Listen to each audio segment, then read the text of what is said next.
Okay, great. Can everyone hear me?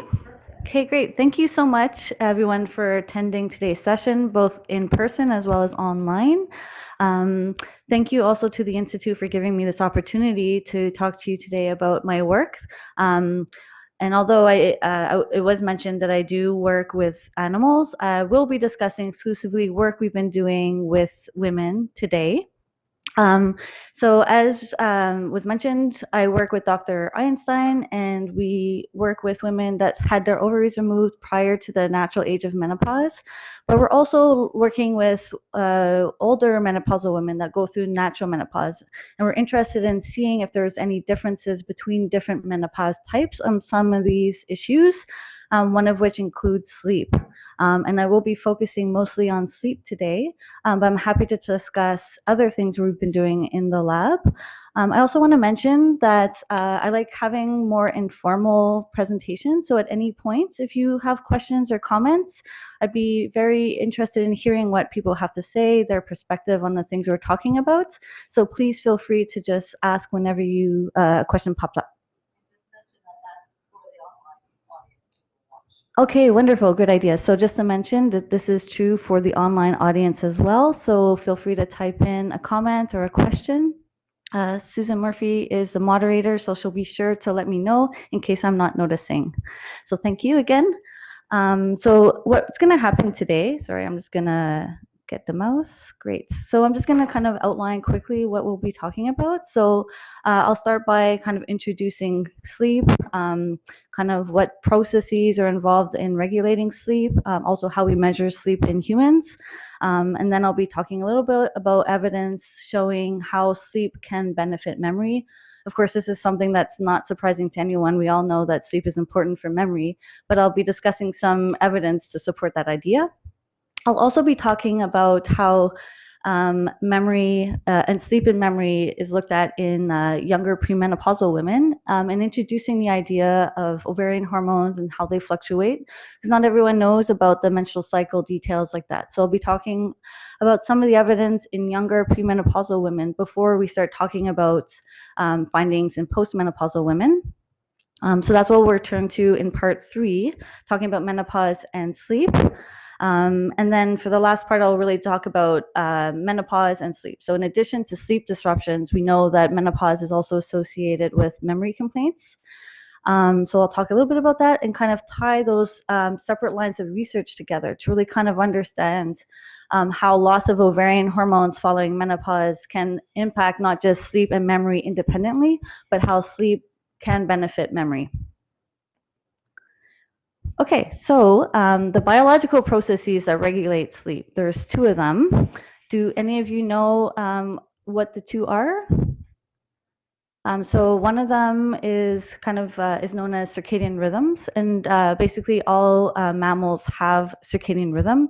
That usually follows approximately a 24-hour cycle.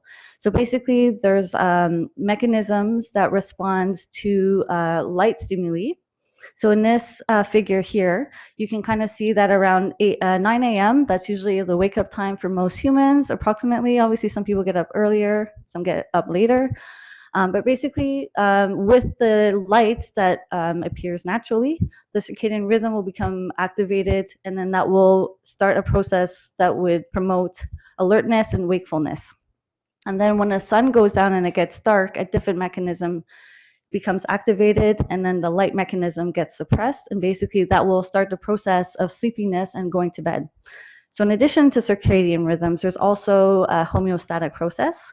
And basically how that works is the longer you stay awake, the increased drive there is to sleep. So the longer you're awake, the more tired you will feel. And this is obvious because if you force yourself to stay awake, you can feel that need increasing as the hours progress.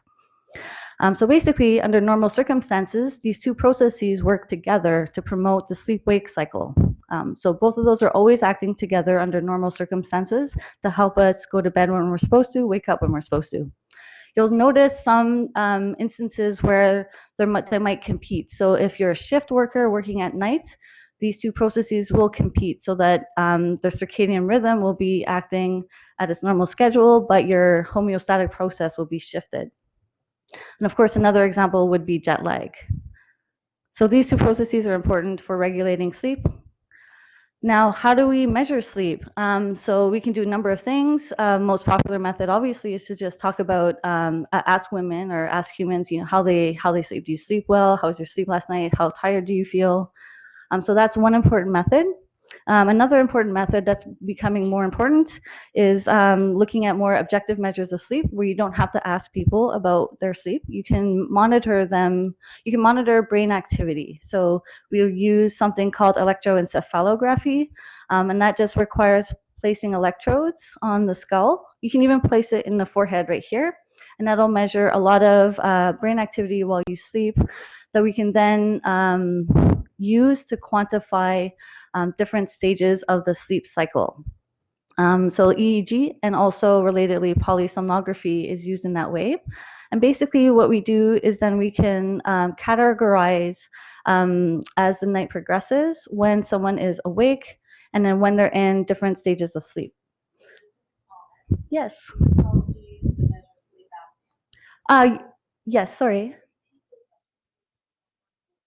Okay, wonderful idea. So someone online just asked the question if this is also used to measure sleep apnea, and yes, it is. So colloquial, this is usually referred to as a sleep test or a sleep lab, and they use polysomnography, which includes EEG. So absolutely. And basically how it works is you take the EEG recordings and then you can, or the person watching the recordings can categorize different epochs of time, whether someone is awake. And if they're asleep, there's four different stages. So there's the one that everyone knows, rapid eye movement. That one's really obvious. So obviously you'll know someone is in rapid eye movement when you see their eyes moving. But then there's also something called non-rapid eye movement, and there's actually 3 different stages of non-rapid eye movement. All right, more people are attending. Thank you. So how we tell the difference is that the EEG has different frequencies and amplitudes. So when the recordings have a low amplitude and high frequency, kind of like what you see in the awake category here, we'll know someone is awake. Sometimes someone can be awake and restful, right? So you won't see a lot of muscle movement, but you'll know they're awake from this EEG reading. And then as a person falls asleep, they'll first enter into stage 1, which is the lightest stage of sleep. And that's categorized usually by still lower frequency amplitudes, but it'll kind of appear in more the beta range. I'll explain a little bit more about what that means later. And then as we progress into more deeper stages of sleep, stage 2 and stage 3, different EEG activities start to become more predominant, and those types of activities are important for memory consolidation. So one of them is a spindle activity. So that's usually just a specific waveform that appears for half a second to 1 second. And those spindles are important for processing memories that then you can use the next day or any time in the future. And then there's also what you see here under stage 3 and stage 4. That's referred to as slow wave sleep, and that's also very important for memory consolidation. And this is referred to as the deepest stage of sleep. And then the last one here, that's REM sleep, and that's the one we were talking about before. And so the EEG activity of REM is less obvious, but basically you can tell someone's in REM again. If you have an electrode next to the eye, you can pick up on eye movements. So someone who's sleep scoring would be able to tell all these different stages in this way. Are there any questions so far? Yes. Yes, so I'm glad that we talked about that. So I have a Fitbit myself, and it does a lot of fun things, and it's really wonderful for certain things. But one thing that is not so reliable, as you mentioned, is the ability to measure sleep stages. So they attempt to do that both by using heart rate, I believe, and movement of your wrist. And that's not an accurate way to measure those stages of sleep. But what it can give you is a sense of when you're awake and when you're not awake. And so it can still tell you about your sleep-wake cycle, but not the separate stages. And even still, I noticed when I had my Fitbit that it wasn't necessarily accurate in that way either. So it was telling me I was awake when I wasn't, and telling me I was asleep when I wasn't either. So that's unfortunate. So just moving on. So obviously, oh, and just to mention again about healthy sleep. So I'm sure a lot of people are hearing sleep is becoming more interest to people in the general population. So we've been talking a lot about like sufficient sleep. So you'll hear that sufficient sleep is anywhere between 7 to 9 hours per night, and that is true. So it's definitely true that everyone should follow that regimen. And sleep that is shorter or longer than that is usually a sign of poor sleep. In addition, just to let you know, we're talking about sleep cycles. So healthy adults will cycle from non-REM to REM usually every 90 minutes or so on average, and there'll be 3 to 5 cycles per night. So that's what healthy sleep is typically supposed to be like. But while you can still have 7 to 9 hours of sleep, it doesn't necessarily guarantee that your sleep is good. So it's possible that during those 7 to 9 hours, you're experiencing interrupted sleep. And that can be either you actually yourself wake up and are aware that you're awake. There can also be increases in arousals. So that wouldn't necessarily require you to be consciously aware that you're awake, but that can just be that you're having less restful sleep. So we can talk a little bit more about poor sleep later on. I just want to tell you about some of the health consequences we know about poor sleep. So there's both short-term and long-term consequences. So some short-term consequences really are about increased, obviously there's the obvious, so your mood might be affected, your memory might be affected, your attention, but there's also increased stress responsivity, increase in somatic pain, reduced quality of life, emotional distress, etc. Some of the more concerning issues, so if you're having chronic poor sleep, over time, this can be related to a lot of health consequences that include hypertension, increased fat levels in the blood, cardiovascular disease, weight gain, type 2 diabetes, and certain types of cancer. So there's a lot of negative repercussions to poor sleep that people need to be aware of. Yes. That's a great question. So we're actually going to turn to types of sleep disorders that might help answer your question, but we can talk about others too, because there could be diagnosable sleep conditions, but then there can also just be subclinical poor sleep. And I think we're only beginning to kind of scratch the surface that bad sleep isn't just necessarily something that's a diagnosed condition. So we'll start here and move on to your question. So basically the two types of sleep disorders I'm going to talk about right now are sleep apnea and insomnia. So sleep apnea, does everyone know what that is? Yeah, so basically that's just trouble breathing while you're asleep, reduced airflow, and that leads to fragmented sleep. Basically what fragmented sleep is, your sleep cycle is being disrupted. So going from non-REM to REM is being disrupted by your inability to get in enough oxygen while you sleep. You can also have fragmented sleep in the absence of sleep apnea. So that's kind of tying into the question about what is bad sleep. So sleep apnea is actually more common in men than women, but it's important to note that sleep apnea does increase in women following menopause. Okay, so it's a concern of women as well. And exactly this is what I'm talking about in terms of fragmented sleep. It's a characteristic of sleep apnea, but it doesn't only occur in sleep apnea. And some of the measures that we can gather using polysomography or EEG recordings, so we can get an index of people's fragmented sleep. So we can look at their waking after sleep onset. So that would include both the number of times they wake up, but how long they're awake, how long it takes them to fall back asleep. So that's one index of fragmented sleep. We can also get an index of their arousals during the night. So how many times they're having an arousal during the entire sleep cycle. There's also perhaps diminished non-REM sleep that's a result of fragmented sleep as well. Now, in terms of insomnia, that's usually diagnosed through self-report or by talking to your doctor, so not using polysomnography, at least at this time. And that's characterized by difficulty falling and staying asleep. So it can also involve frequent awakenings during the night, and you can also wake up earlier wake up earlier than you want to. Insomnia is also a symptom of certain mental health conditions like depression. So that's something that we need to keep in mind when we're talking about insomnia and some of the issues that occur during menopause. So if a menopausal woman has insomnia, she might also have depression, and that's something that you need to keep in mind. Insomnia is more common in women. Oops, I don't know what happened here. Anyway, so insomnia is more common in women, and there's also an increased incidence of insomnia following menopause.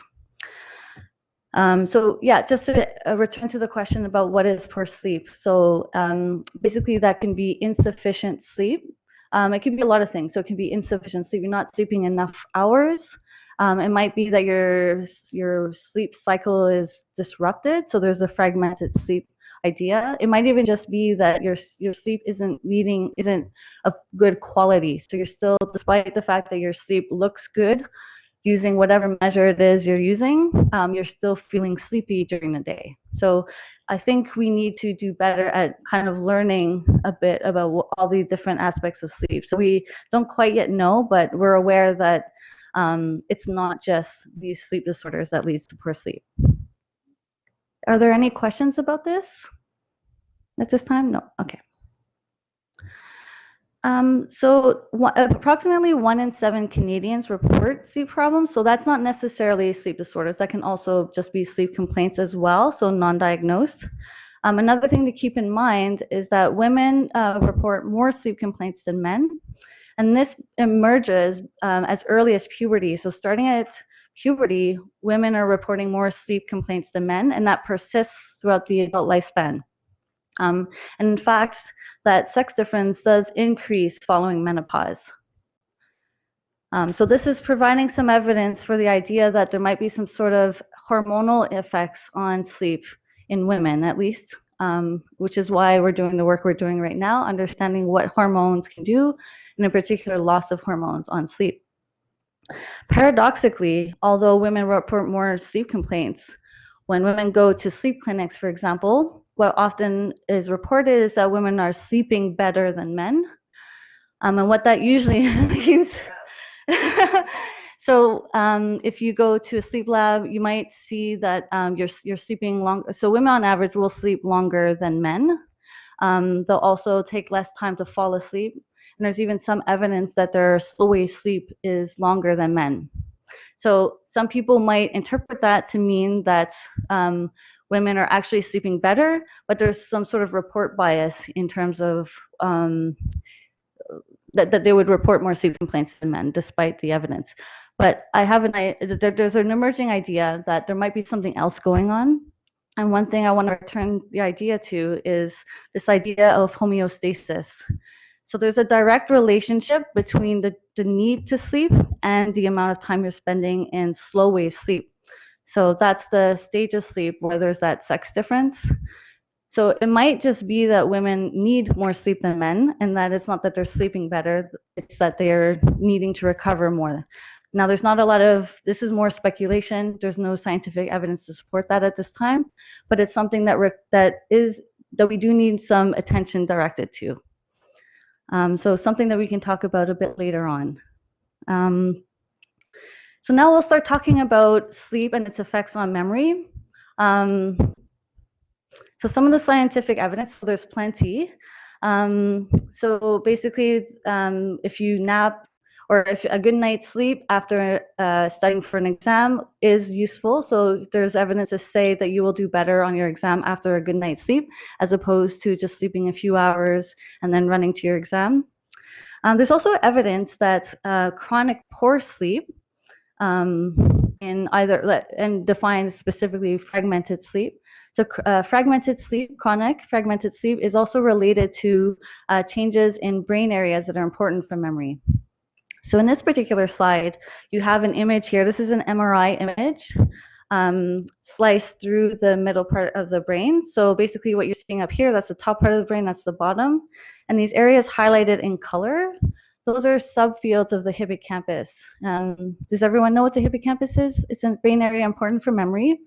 And basically, sorry, there's a question here. Can you please repeat that example? I didn't see the end of that. Right, okay. All right, so basically what I was saying is that if you study for an exam and then have a good night's sleep afterwards, you're more likely to do better than if you just have a few hours, you try to cram all your studying into one night, have a few short hours, and then do your exam the next day. So be sure exam periods are approaching, be sure that you study well and you organize yourself so you can have a restful night before your exam. Yes, please share that with your children. Is there another question? Yes.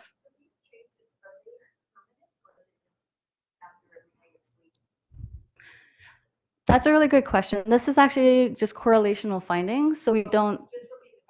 Oh, great. Sorry, I might forget that. So the question is a really good one. So she wanted to know whether the changes showing on this particular slide are permanent or whether it can be modified.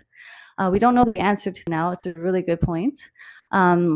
What this is showing is that people who have a diagnosed condition, so these are people with insomnia that are also showing fragmented sleep, they have, there's a relationship between the degree of severity of their condition and hippocampal volume.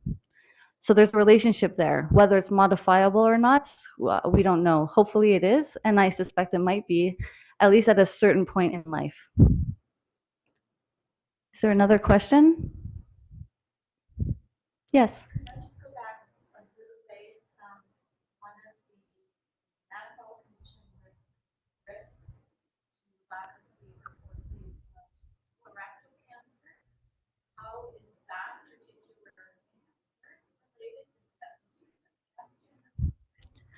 Mm.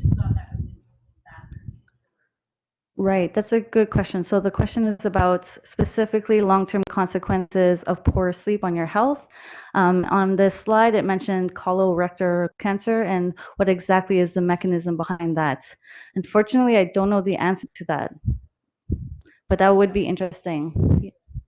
Yeah, so that was just reported in the literature, and I suspect that other cancers might also be involved as well. Okay, just going back to where we were. So we were talking about these findings, basically just to reiterate again, the degree to which individuals have fragmented sleep, and this is in a chronic condition, so people with insomnia, the smaller their hippocampal volume. Okay, so that might suggest some sort of relationship between sleep and memory that goes to, that's related to structural effects in the brain. Now, what about memory itself? So there's several studies that have shown the benefits of sleep on memory. So I'm just going to show you one here. And the reason why I'm showing this particular study is because they demonstrated not only that sleep is important for memory, but specifically that stage 3 slow wave sleep stage. So what they did is they had individuals learn something, and then during the learning phase, they had half the participants that were presented with an odor. So basically there was some sort of smell in the room. I'm sure it was like somewhat pleasant to neutral. And then the control condition, they had no odor. And then while they were sleeping in the lab, for some people, they represented that odor specifically during slow wave sleep and tested their performance the next day. The people that were presented with the odor during slow wave sleep performed better. So basically what this is telling us is that that odor maybe reactivated certain memories that help strengthen the memory consolidation, allowing them to perform better. So again, taking it back to your kids, if you want them to do well, have some sort of like pleasant like lemon scent somewhere while they study, and then have that same smell while they're sleeping the night before their exam. So yeah, basically this is just showing you that slow wave sleep is important for memory and not the other stages. Other studies have looked not just at the stage of sleep, but what's going on during non-REM sleep. So we know that certain EEG activity patterns are important for memory consolidation, so not just the stage itself. And two of these activity patterns are known as spindles. So that's presented here. And basically, the only thing you need to know, it's a waveform that occurs with a particular frequency, so 10 to 12 hertz. And this is characteristic of stage 2 non-REM sleep. And then there's also slow wave sleep. So that's the very high amplitude, low frequency waves consistent with stage 3 slow wave sleep.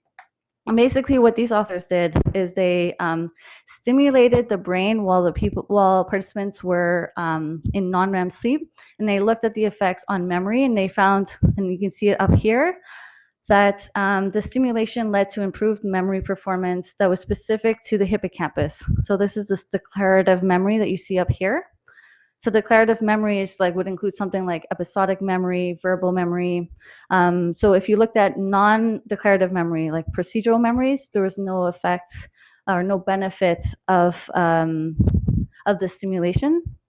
And then what they did is they really broke down the EEG activity during the sleep to see what the stimulation was doing. And they really saw that the stimulation during non-REM sleep led to selective improvements, so selective increase in both spindle activity, which you see in this gray area here, as well as the slow wave sleep. So this is just the hertz that you're seeing here. And so the slow wave sleep is around here, so it's that little gray area. And then the spindle activity is here. So stimulating the brain during non-REM sleep selectively increased both spindle and slow wave sleep, and that is what led to the improved memory that you're seeing here. So why am I telling you about this? Well, because we know that ovarian hormones modulate this activity. Okay. So I'm going to review. I'm sorry that this might be a review for some people, but I just want to, it's important that we are on the same page here. So this figure is just depicting the menstrual cycle in women. So you see down here at the bottom, it's just 28 days. The menstrual cycle is approximately 28 days. Basically what you need to know is that the cycle is split into two phases: the follicular phase, which makes up the first half of the cycle, and then luteal phase is the second half. And then there's ovarian hormones or sex hormones that are fluctuating here. So we have follicular stimulating hormone that you see here. That we're going to talk about a lot later, especially when we turn to postmenopausal data. And then what I also want to draw your attention to is the estrogen and the progesterone.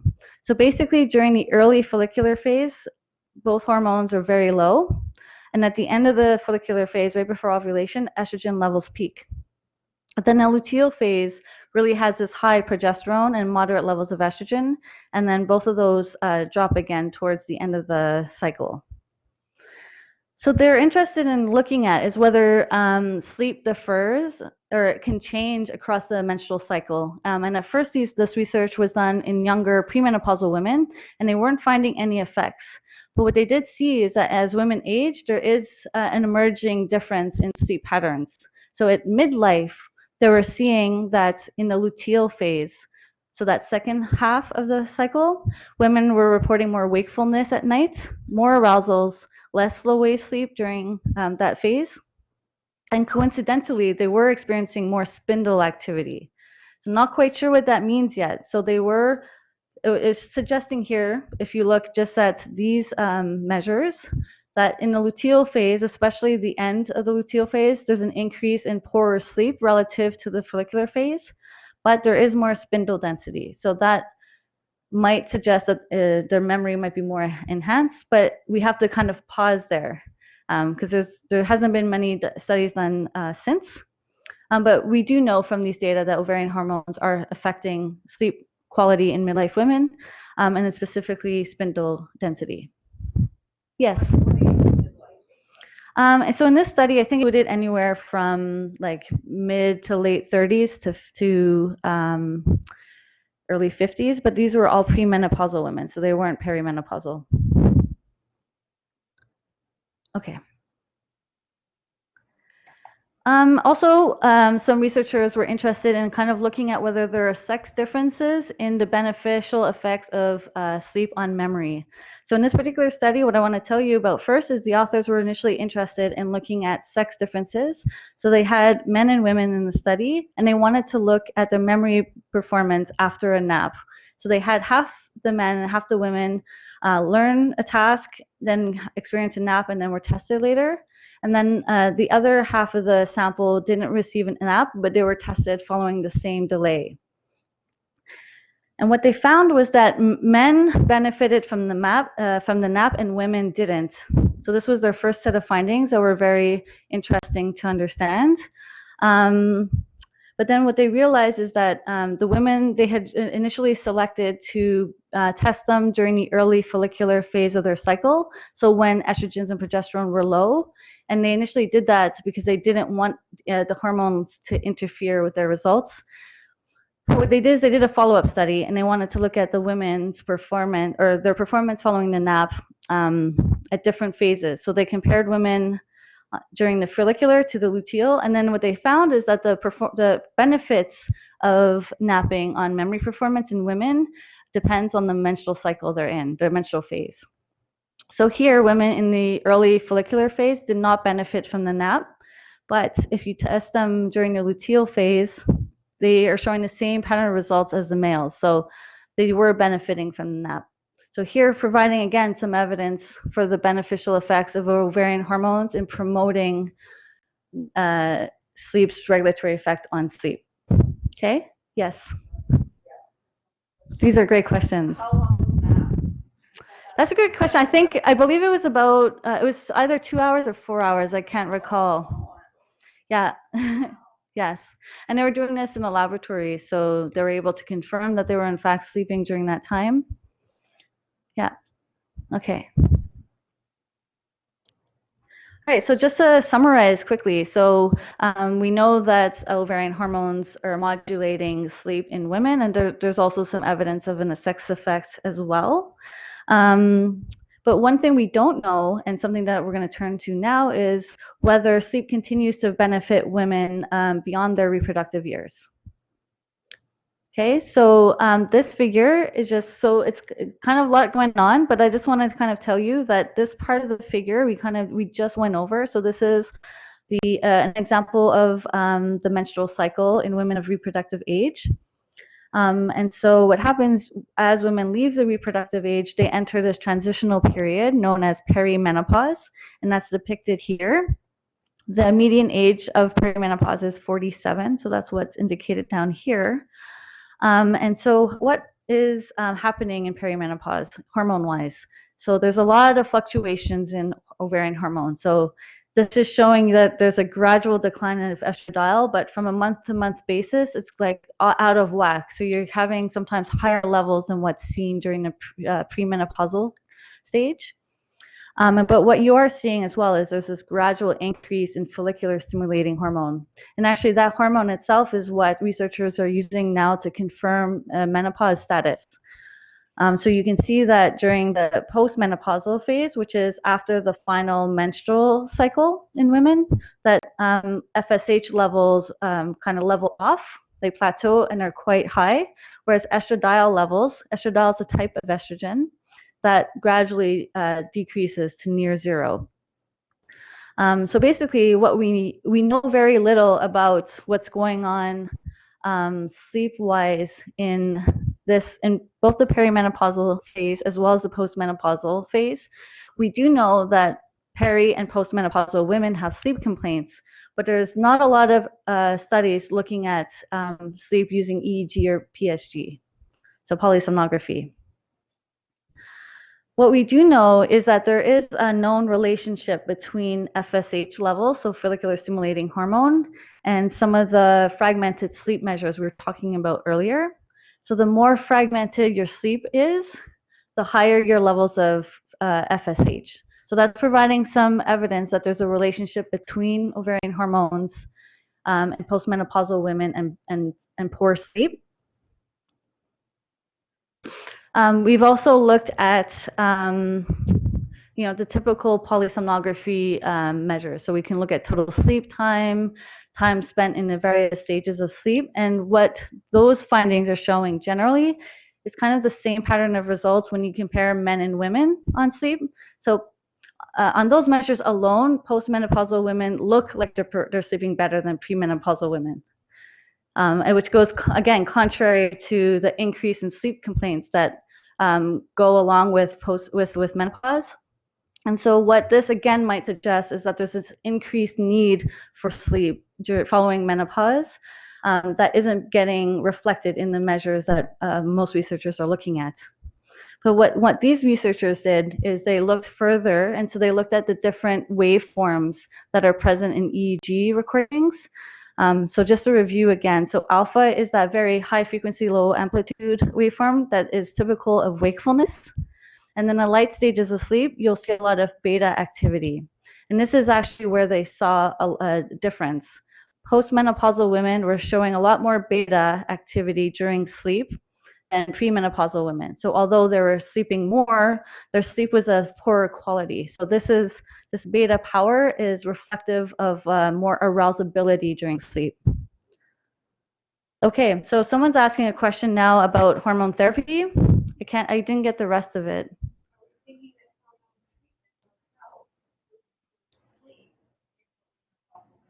Okay, that's a great question. So will hormone therapy improve sleep in postmenopausal women? So some of those studies have been done. Sorry, I'll just go back for a second. So again, the data are less clear, but one study in particular that did find support for that was a study done where they were looking at women who take estrogen-based hormone therapy versus those that take no types of hormone therapy. During a night where they were getting regular blood draws. And basically what that was doing was producing this experimental model of sleep disruption. So every couple of hours, I don't remember the details, they were getting woken up for a blood draw. And what they found was that the women who were taking hormone therapy were falling asleep quicker after the blood draws were taken. They were showing some other markers of better sleep. So basically providing support for the idea that hormone therapy might benefit sleep. In general, though, other studies don't regularly find effects, but it might be due to the fact that the effects are very subtle and people rarely look at those waveform data, like what you're showing here. So we suspect that total sleep time, proportion spent in these various sleep stages won't be affected by hormone therapy in postmenopausal women, but some other measures of sleep fragmentation or beta power might be sensitive. Also, if you introduce a challenge, so if you sleep deprive women in an experimental setting and then test how they recover from sleep, that's another possibility where we'll detect differences. And in fact, studies that use animal models do support that. Okay, so now we also want to start introducing the idea of different types of menopause. So we were talking about natural menopause, that usually the median age for natural menopause is 51. But there are many different types of menopause. And one menopause that we're studying in Dr. Einstein's lab is early surgical menopause. And this involves removal of the ovaries prior to the natural age of menopause. I'll tell you a little bit more about our sample in a minute, but I just want to mention that some studies have been done to compare how sleep can differ in different types of menopause. And basically what you're seeing here is that women that undergo surgical menopause are both having difficulty falling asleep, waking up several times at night, and also waking up earlier relative to naturally postmenopausal women. So there might be something going on with menopause happening earlier in life and also an abrupt drop in ovarian hormones that can increase sleep problems.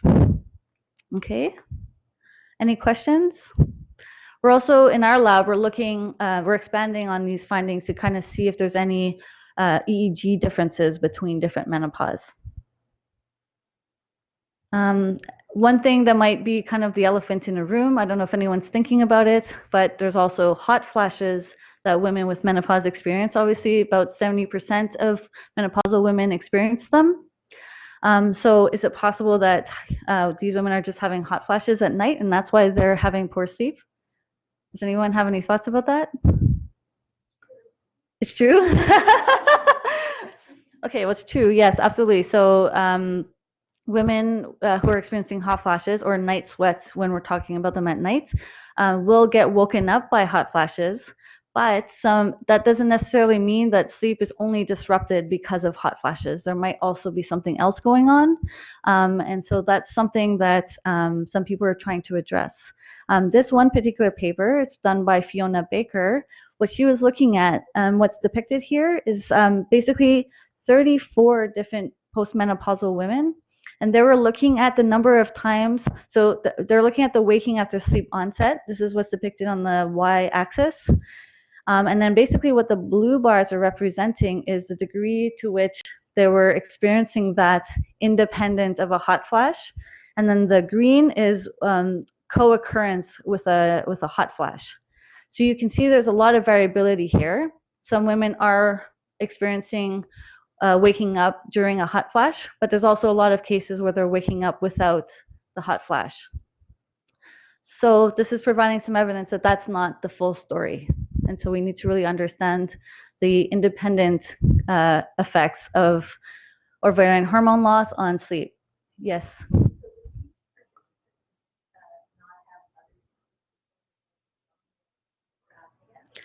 That's a great question. So, yes, sorry, I always forget. So the question was, are women in this study have other conditions? Like, are they having insomnia? Are they depressed? I believe in this case they controlled for those conditions, but it is true that some studies, especially studies that are showing the beneficial effects of hormone therapy on sleep, are women that have a diagnosis of insomnia, have severe hot flashes. So there is that consideration in mind that needs to be made. But despite that, there also needs to be some attention addressed to sleep itself in women who aren't experiencing those symptoms. So why should we care about sleep in postmenopausal women other than the fact that, of what we've discussed already? Basically, in addition to leading to poor quality of life in the moment, it also is a risk factor for things like Alzheimer's disease.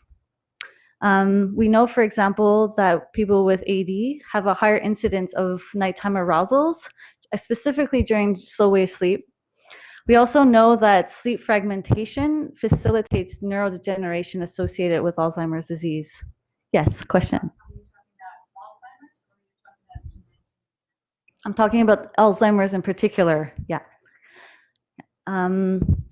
We also know that women are at higher risk for AD than men. So there's a twofold increased risk for women over the age of 75. And that sex difference is only partially explained by increased longevity in women. So there's something else going on, and we think that it might be related to ovarian hormone loss. Related to that, so women who do have early surgical menopause, so prior to the age of 51, they have a twofold increased risk of AD relative to women going through natural menopause. And we don't yet understand what's going on with their sleep in that population, so that's what we're doing currently in Dr. Einstein's lab.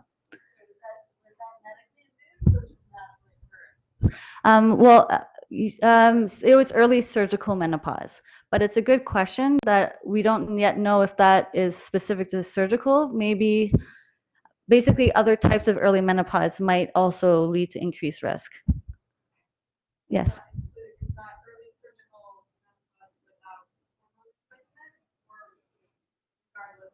Okay, yeah.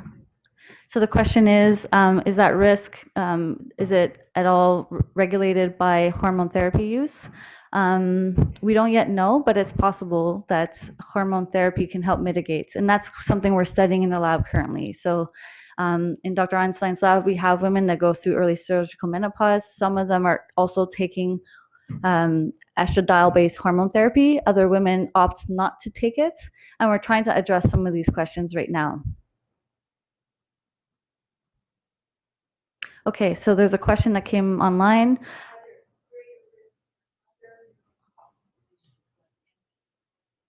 That's a great question. So with MS, I don't know too much about Parkinson's, but with multiple sclerosis, we do know there's a strong link to estrogens being protective. I think there is studies that among people who have MS, women do have lower symptomatology up until menopause compared to men. We also know that estrogens are protective against cardiovascular disease, so there's a huge increase in CVD risk following menopause. So estrogens are protective in a lot of ways outside just dementia risk. Any other questions?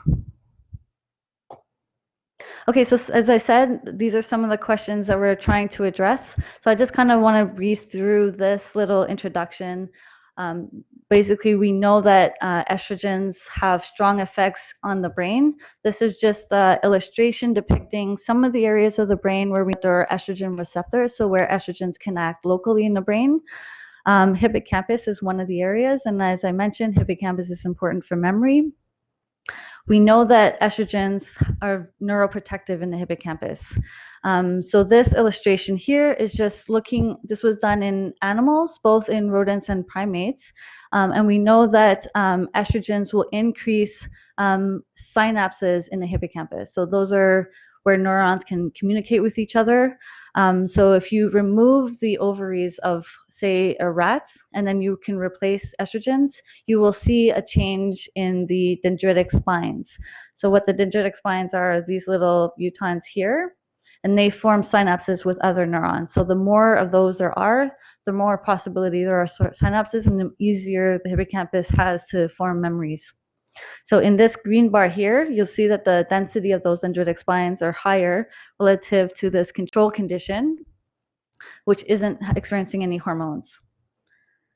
In addition, in humans, we know that estrogen therapy given to postmenopausal women is associated with larger hippocampal volume. So that's depicted here. And then we also know that if you test women's memory, we do know that, say, postmenopausal women experience some verbal memory complaints, and we can see that empirically as well when we test their performance in the lab, so that menopausal women are having a harder time with verbal memory abilities, and that might be protected somewhat by estrogen therapy. Yes. Mm-hmm. Right. So the question is about kind of phytoestrogens, including soy, and whether there might be any similar effects. No, I don't believe there's much studies. There are some research focusing on that. And there could be some benefits, but it's really hard to control the dosing in that case, right?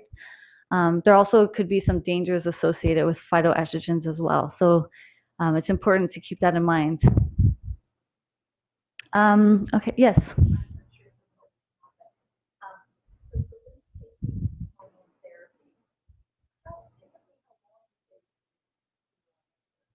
That's a really good question. So it's about how long should women take hormone therapy?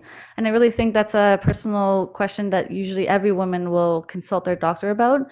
Estrogen therapy can be beneficial to the brain, but there's also some added risks if the dose is too high, if the type of estrogen is used is an estradiol. So I don't think that there's an answer to that question yet, but there is emerging evidence showing that even using it just for a few years can have long-lasting benefits. Okay, so what are we doing right now? So the grant I have from Alzheimer's Association and Brain Canada is really to start looking at some early markers of dementia, in particular Alzheimer's disease in midlife women. So, in Dr. Einstein's lab, we obviously have a cohort of women that go through early surgical menopause. And in this particular study, these are women that have a genetic mutation known as BRCA, so BRCA 1 and 2. And then I have a picture of Angelina Jolie here. So she's kind of a famous example of someone with a BRCA mutation. So she opted to have her ovaries removed and also a double mastectomy to protect herself. So this surgery is extremely effective at reducing breast and ovarian cancer, but there are some consequences to the surgery as well that we're trying to understand to help inform women when they're making this decision. So just basically what the surgical menopause involves, it involves removal of both the ovaries and fallopian tubes on both sides. And this will produce an immediate depletion of ovarian hormones. And so in order to protect these women, it needs to be done prior to natural menopause. So usually this is done after they have their children, but before they enter menopause. So in addition to the surgical menopause group, which I'm going to call BSO for bilateral salpingo oophorectomy, we also have a natural postmenopausal group, and we're trying to compare these women on various measures. So some of the things we're looking at is we're having brain scans of these women to look at some of these areas important for memory. And what's emerging with our currently very small sample is a different pattern. So in both groups of menopausal women, we're showing selective atrophy in the hippocampus, but this is in different subfields. So in this figure, we're showing you that the BSO women, so that's the surgically menopausal group, they're showing reduced volume, so more atrophy in the area of the hippocampus that's important for a type of memory that can that is important for distinguishing very similar items. So it's called pattern separation. In the naturally menopausal women, we're showing atrophy in this CA1 region. So that's the subfield of the hippocampus that's involved in making associations. And we actually tested women on that task. It's called a face name associative memory task. And how this works, it works in many different ways, but how we did it is we had women look at different pictures that also had faces. So basically they need to make an association that this person is Brittany. And we had several examples of that. And about 30 minutes later, we tested their memory for Brittany. So we re-showed her face, and the participants had to identify which of the two names was correct. Okay, so in this case, it was Brittany. And what we found is that the naturally menopausal women were impaired relative to premenopausal controls, so these are the naturally menopausal women, these are the premenopausal controls. So there was a performance deficit. And there's some evidence too that these BSO women were performing better than naturally menopausal women. So we're not quite sure what that means yet, but we do know basically that the postmenopausal women are showing some subtle memory changes. These women, by the way, are quite young, so midlife. The average age was 56. So these are not women who are advanced in age, they're still quite young. And then the last thing of particular interest is the degree of performance on this measure was directly related to the volume of the CA1 region of the hippocampus. So showing that there's some relationship between the part of the hippocampus important for that memory and their performance. So we also obviously looked at sleep. This is why we're talking today. So we're currently measuring polysomography and we're analyzing those data. It took a lot of work for us to learn how to score it. So now we're in the process of manually scoring all their sleep. Just imagine it's about 7 to 9 hours each night, and there's currently 50 women. So that's a lot of work for myself and the undergraduate students in the lab, but it's getting done. So what we have right now are some of the self-report data. Basically, this figure here is just a measure of sleep quality. So the higher the score, the poorer the sleep quality. And basically what you're seeing here is that all the menopausal groups are showing more sleep problems, self-reported sleep problems. And in this case, this group of BSO women plus E2, this is just a group of BSO women that are also taking hormone therapy. E2 is just an abbreviation for estradiol. So it doesn't seem in this case that the estradiol is protecting their sleep, at least not on this measure. What we also looked at is the number of times they reported waking up during the night, which is depicted here, and how long it took them to fall back asleep after they woke up. So naturally menopausal women are demonstrating that they're waking up more times per night on average than everyone else. But what's interesting is the BSO women not taking hormone therapy are taking longer to fall back asleep. So in this case, there is some evidence here that the way in which sleep is being disrupted by menopause is dependent on the type of menopause women are experiencing. So right now what we're doing is, in addition to looking at sleep, we're also interested in looking at how the sleep quality is relating both to brain volume and also memory. So this is something that Nicole, who's an undergraduate student in the lab, is looking at for her thesis. So we'll have those results by spring. Another thing we're looking at, so I didn't really mention this too much, but sleep can impact brain function through inflammation. So we know that estrogens can affect inflammation and immune system function in general, but we know that poor sleep leads to a pro-inflammatory state that has a negative impact on the brain. And we believe that estradiol might be regulating this somehow. So we looked at inflammatory markers in these women, And although these are entirely preliminary results, we have more data to analyze. There is some evidence that women in the BSO group have higher levels of IL-6. It's an interleukin. It's a pro-inflammatory marker that is suppressed by estrogens. So we are going to be examining the relationship between sleep and inflammation. And Vivian, who's in the back there, she's the one who's doing this for her thesis. She has demonstrated a relationship between sleep quality and another type of inflammatory marker, in this case, TNF alpha. So more of this will follow. So yeah, just to summarize, we're wrapping up. So there's growing evidence that supports the presence of sleep disruptions following menopause. There's some evidence also that estradiol therapy can maintain good sleep, but more attention needs to be paid to this. So we know that sleep is an important modifiable risk factor for dementia. So perhaps if we do see sleep changes in menopausal women, it might be good to start targeting sleep at the midlife to help reduce the cognitive decline. Other types of interventions other than sleep can also include potentially hormonal or other types of pharmacological drugs that help promote sleep.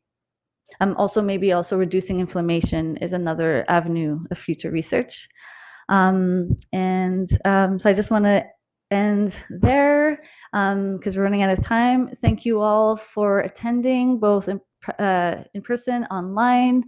Thank you for the wonderful questions. I hope there's more questions to follow. And also I want to thank the funders as well as Dr. Einstein, my supervisor, and then 2 collaborators, Rosanna Olson at Rotman Research Institute, Shannon Dunn, who's at the Toronto General Research Institute. And also this is a long list of students that are on the project. I mentioned Vivian, there's also Elizabeth next to her, who's done a lot of the brain volume work. So thank you again.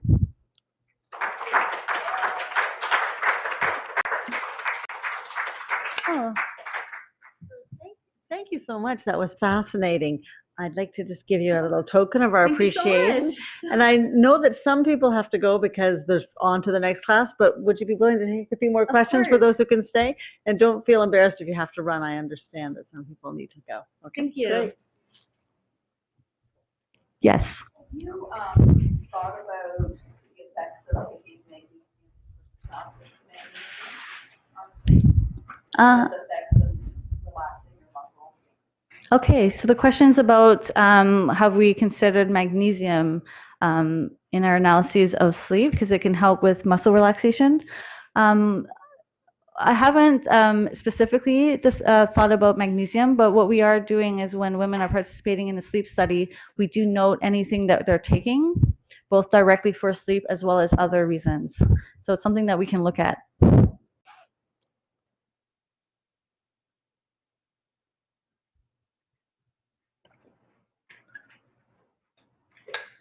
I know that estrogen supplements and hormone replacement has really gone down. What would you expect the implications are with what you know? What would you expect the implications are for long-term changes in older adults' prevalence or incidence of dementia?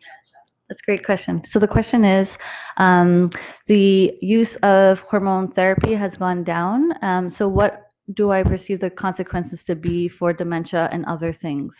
So that's really interesting, and that's a really loaded question, I think, because not only have the types, not only has hormone therapy use gone down in naturally menopausal women, but the types of hormone therapy have changed a lot.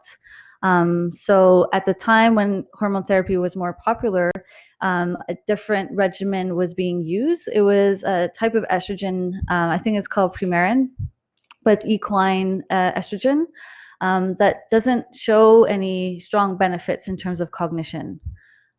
So, and then in addition, I think it was given with a type of progesterone that's also been shown to not have so many beneficial effects. But the newer versions of hormone therapy, in particular those that have 17-beta estradiol, are showing some promise. But again, there's few studies done. So it just, when I say some promise, it's not because there's a lot of not promise, it's just that there's not a lot of work. But we know by looking at animal models that estrogens, in particular estradiol, is showing strong effects both in memory, in sleep, and a lot of these other things that we're talking about. The overwhelming feeling I have is, oh, I'm in trouble. Because, walking away with what you can effectively do to improve any dimension. And I mean, I know that's not really part of your research at the moment. I mean, you're going in that direction, but is there anything that you can think of? Right. Yeah. That might help improve people's chances? Right. Okay. So I guess someone alluded to the fact that maybe my presentation was a little doom and gloom in terms of hormones effects on a bunch of horrible things. So I'm sorry for that. So what is it that we can do to maybe prevent anything that can happen? And that's a really good point that I think is important I'm glad that you brought it up. And I think that more research needs to be drawn to this. Some stuff that we know can help.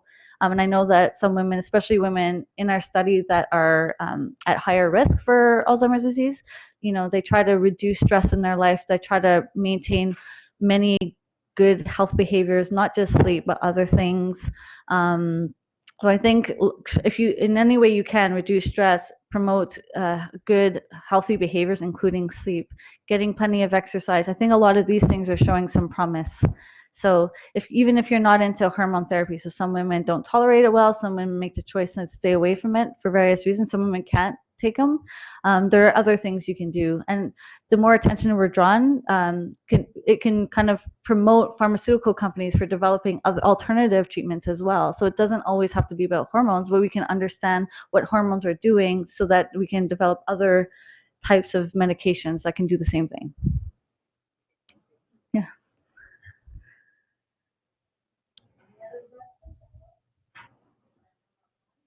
Well, thank you very much. Thank you again. Okay. Can you reverse the damage before sleep when you get adequate sleep? Okay. Okay, so can we reverse the damage? Well, so we know the emerging evidence is showing that even one night of poor sleep can lead to increases in a lot of the markers of neurodegeneration, including amyloid beta. But that doesn't mean that like one night's sleep you're going to get Alzheimer's disease. I do believe that there is some room for improvement. So we can, if we start now and make some efforts, I'm sure that will have some benefits. To what degree the benefits will, have strong effects, I think that we need to find that out. But there's never any harm in changing your behavior today. Usually no access to sleep studies for people who aren't at risk or aren't potentially having apnea or whatever. So, for the person who is in that category, there's no way to really know how well you are sleeping, because I think it's very subjective. I might wake up and say, oh, I didn't sleep well. Look at my Fitbit, I know that's useless now. But you know what I mean? Like, how do you know? Because I think that's how I feel essentially. How do I know? I think I'm not sleeping well. I certainly have hot flashes, etc. Maybe I'm not sleeping that badly. Right. So the question, another good one, of course, is that how do I know if I'm actually not sleeping well? So if you don't have access to some of these objective means to measuring your sleep, many people only get access if they get a referral from their doctor. What is it that we can do? I'm hoping that, so I've spoken to many postmenopausal women in different places. Every time I go to a conference, basically at least one person comes up to me and tells me that, they try to talk to their doctor about sleep or other issues, and the doctor's response is, well, that's just menopause, you're just gonna have to deal with it. I think, and that's a really unfortunate attitude, and I think that the more physicians start recognizing the seriousness of poor sleep, especially chronic poor sleep, I think the more that they're likely to take those kinds of concerns seriously and refer you to a sleep lab. And then hopefully Fitbits can get better with each generation, and then you can kind of maybe use that even as evidence of your poor sleep. They're just not going to refer people to it. So are you looking for volunteers? Yeah. Yes. Yes, we are actively recruiting. Please come see me, or I guess also, yeah, come find me online, and I will gladly, yes, have you enter our study. Yeah, free sleep lab.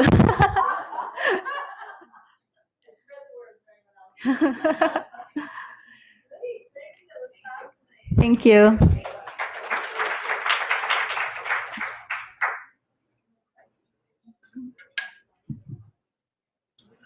Hi. Judy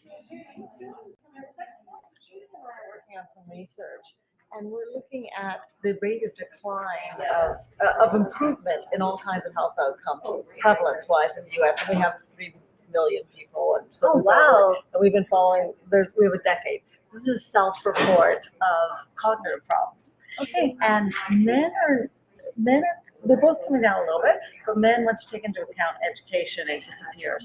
But women are still coming down, maybe I think 30% in a decade. Oh my God. Down. So increased subjective cognitive complaints? So yes, Yeah. decrease. So it's getting better. Oh, okay. We do 2008 to 2017 data.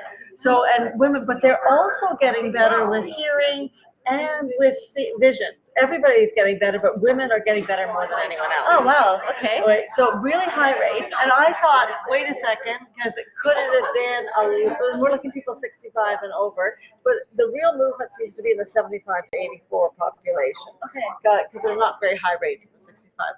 So, but it's across the board. So it's something that's going on. Yeah. Now I thought, well, what's different?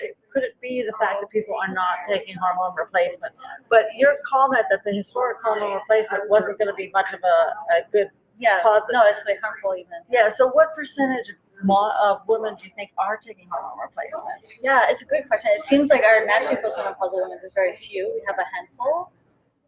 But you don't know the national data on that. No, I'd be interested. I know that. So there's like, are you familiar with the SWAN data? There's quite a few large cohorts in the U.S. I've seen some people reporting on the SWAN. Okay, SWANN, I think. Yeah.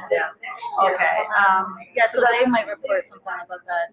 Okay. Because I'm just wondering if you have any insight on why. I mean, it turns out that the incidence of dementia is going around the world is going down. Yeah. But we're seeing this in the U.S. as well. And we can't control for smoking or other behaviors, but like the Framingham study controlled for smoking and activity and everything else, and it's still coming down dramatically. Okay. Wow. And the age of onset's increased from 80 to 85. Oh, wow. So yeah, you might want to we're look at doing the review something on- right. Yeah, we're doing something right, but we're trying to figure out what. Yeah. So, but it doesn't sound like hormone replacement or lack thereof is going to explain that. Because No. that's true. If the numbers are lower for that. So what is it about women? So some of the explanation is that it's because of education. But as we said, that makes more of a difference for the men, but not so much for the women. Okay, yeah, I need to think about that. That's really interesting. Didn't realize that there was this decline. Oh, well, you're working with me on the Fight and Hearing, right? Just if you want to email me, and I can send you some of the articles. There are a few articles, but they're literally, there's OHIP data in Ontario and in Saskatchewan. There's a Framingham study and 2 prevalence studies in the U.S. There's in Holland, Sweden, Denmark, UK. It's all coming down. Prevalence and incidence. Do you think people are just taking care of themselves better? Could be. More attention. Could be, but you know, the risk factors for dementia are midlife obesity, midlife inactivity, and midlife diabetes. Those are not going the right way. But maybe people are dying from that before they get a chance to get older. Oh, so selective survival.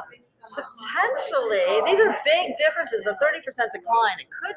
That's a possibility. I mean, the average lifespan is increasing three months a year, but it has been for 30 years. So I'm not sure if we'll see that. But wow. Okay, I'm gonna probably email you then. So I have a hypothesis. It's because we phased out leaded gasoline, but it doesn't.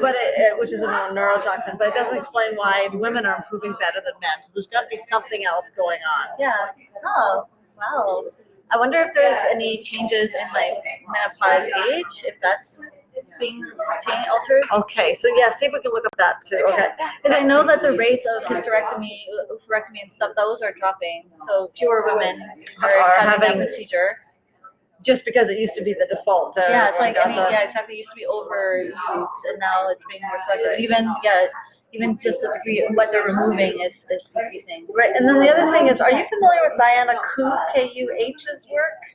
She's worked in England. I worked with her in the 1946 birth cohort, and she's looked at childhood predictors of age of menopause, and found the number one. And they know everything. They followed them since they were a birth cohort, but childhood IQ is the best predictor of later age of onset. Oh. And we know age of onset is older age of onset, you're less likely to get dementia. So it may be hormones, but it may be also a marker of cumulative lifetime health. And IQ is super protective for dementia. It halves the risk. Right, of cognitive Gervais. reserve type thing. Yeah. Yeah.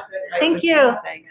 So anyway, you might want to look up her work, KUH. That She had sounds just good. had a recent article in Neurology, among others. Okay. All right. Wow. Thank you so much. All right, thanks. That's That really was very interesting. interesting. Thank you.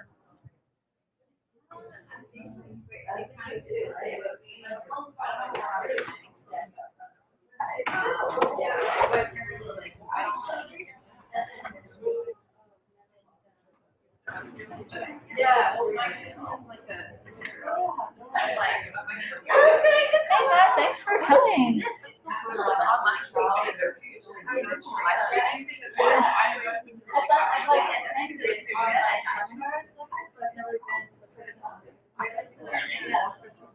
I thought someone offered type questions to you. I wonder if this will happen.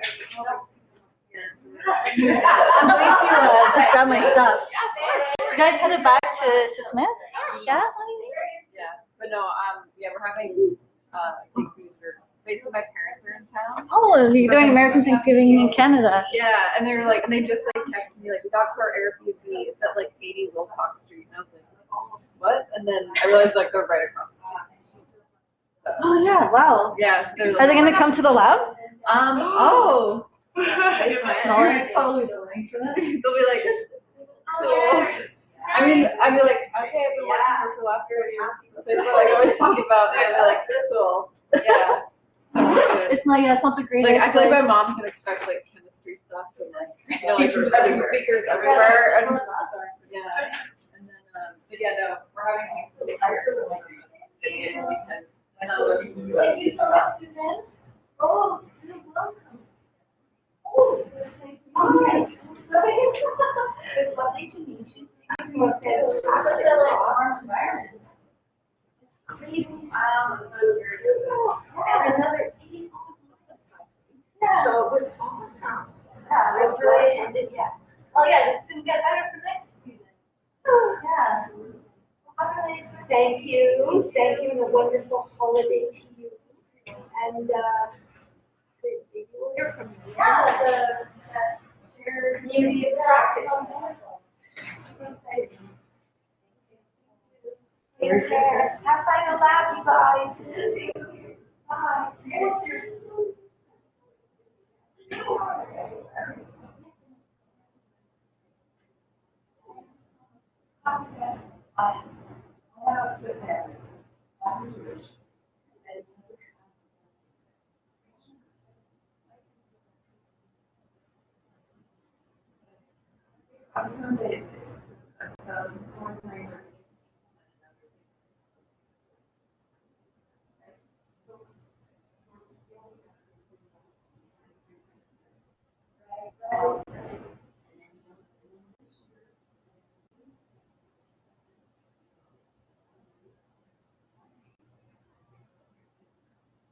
Bye.